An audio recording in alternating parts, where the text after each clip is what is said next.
E começou nesta semana o atendimento através do projeto Ribeirinho Cidadão. Com ele, a Defensoria Pública de Mato Grosso e o Poder Judiciário alcançam moradores de comunidades mais isoladas, dos municípios de Santo Antônio do Leverger, Poconé, Barão de Melgaço e também de Jucimeira.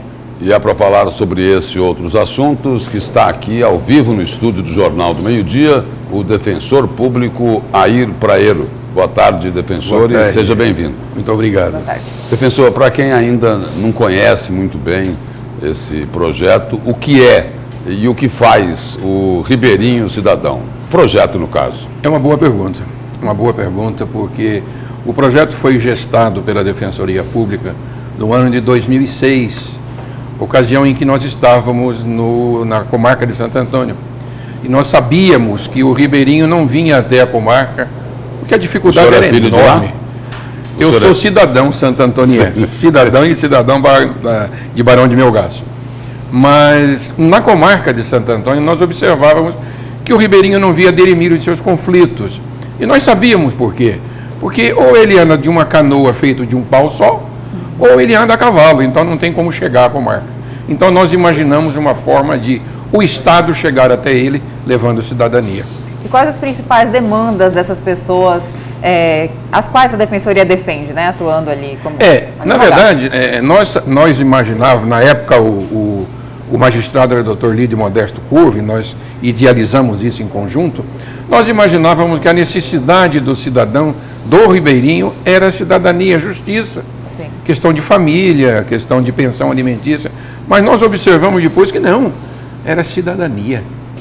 Eles não tinham e não têm cidadania devido à extensão territorial, a maior planície alagada do mundo. Então, nós imaginamos o seguinte, agora numa parceria com o Poder Judiciário, que basicamente comanda o projeto Ribeirinho, nós levamos todo tipo de serviço, médico, odontólogo, fármacos, né, identidade, casamento social, aposentadoria, enfim, todo tipo de serviço que o Estado, o Ribeirinho teria dificuldade de vir até a comarca para obter esse serviço, ou até a sede do município, ou a Defensoria e o Tribunal de Justiça leva até eles. Defensor, traduz para nós aí. O senhor disse agora há pouco o seguinte, que olha, a gente achou que era uma necessidade e acabou sendo outra muito mais complexa. O Ribeirinho, pelo que o senhor diz aí, ele é quase que completamente órfão de cidadania. Você definiu bem, Sérgio. Muito bem. Na verdade, nós conseguimos encontrar até hanseníase lá. E, graças a Deus, conseguimos resolver. Mas, naquele afã de imaginar como defensor público, né, cuja ideologia é defender o cidadão, nós imaginávamos que iríamos encontrar uma demanda muito grande de conflitos judiciais. E não é bem isso. Não é bem isso. O que falta lá realmente é a cidadania, principalmente a aposentadoria, por invalidez, Sim. por incapacidade. Então, é nesses momentos que o Estado tem que estar presente para suprir a necessidade que o cidadão tem. Por isso nós dizemos, Jorge, Ribeirinho Cidadão, nós nos importamos com você. Defensor, o senhor foi há pouco tempo secretário de Habitação, Sim, é isso, do município? sim. E recentemente saiu uma reportagem, foi até manchete aqui do jornal A Gazeta, constatando um triste número de cerca de 140 mil famílias que não têm uma moradia digna. Por que essa situação parece que está cada vez pior? Quais os principais problemas que o senhor, como defensor, como secretário também, identificou que falta para a gente passar essa triste marca, né, da marginalização, da falta de dignidade na moradia? Na verdade, falta política pública e, na verdade, falta direcionamento nesse sentido. Porque, assim, ninguém invade porque quer, Jorge. Ninguém faz isso. A pessoa invade porque não tem onde morar, porque não tem condições de adimplir para com o aluguel, sem que isso não reflita no sustento da sua família. Então eu penso assim, bom, eu vou invadir porque eu dispenso o aluguel e o que eu não pagar com aluguel, eu trago alimento para o meu filho. Este é o pensamento. Esta é a necessidade. Então, nós precisaríamos de políticas públicas nesse sentido, né? Só Cuiabá, a demanda reprimida gira em torno de 50 mil unidades familiares. E quando eu falo assim é porque nós fizemos a pesquisa no momento de entregar as residências do Nico Baracate. E aí nós estamos falando pelo menos de 150 a 200 mil pessoas, não é 200 isso? 200 mil aproximadamente, uma média de 4 por pessoa. Aqui Só na região Cuiabá. metropolitana. Só Cuiabá. Sim. E esse número é real, Sorge. Por que é real? Porque recentemente nós fizemos aquela pesquisa para fazer a entrega das casas do Nico Baracate. Então nós temos uma demanda reprimida da ordem de 50 mil unidades habitacionais. E olha que a Constituição prevê no artigo 6º a moradia digna.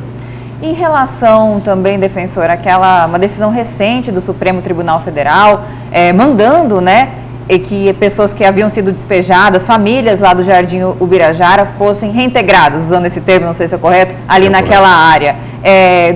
Como que a gente pode entender isso? Houve uma decisão errônea aqui em Mato Grosso que mandou o despejo, né, dessas famílias que acontecesse, e hoje como está a situação? De que forma a Defensoria atuou?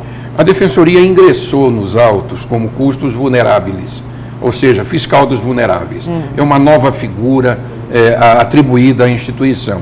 E nós arguímos a nulidade absoluta da sentença, em decorrência da Defensoria não ter sido intimada, apesar da ação ser uma ação reivindicatória, mas tinha no polo passivo um número elevado de pessoas. Sim. O que por si só impõe que a Defensoria Pública permaneça no polo de defesa dos vulneráveis, dos ausentes e dos hipossuficientes. Até porque ali ninguém teria condições de contratar. Não, evidentemente, né, que não tem, né? E mais.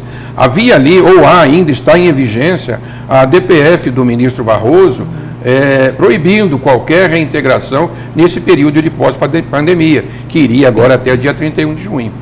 Mas depois desse período pode ser que... Depois desse período pode ser que haja, mas de qualquer forma já existe no Tribunal de Justiça uma arguição por parte da Defensoria Pública de nulidade absoluta da sentença. Defensor, a gente começou a entrevista aqui falando do projeto Ribeirinho Cidadão, da falta de cidadania.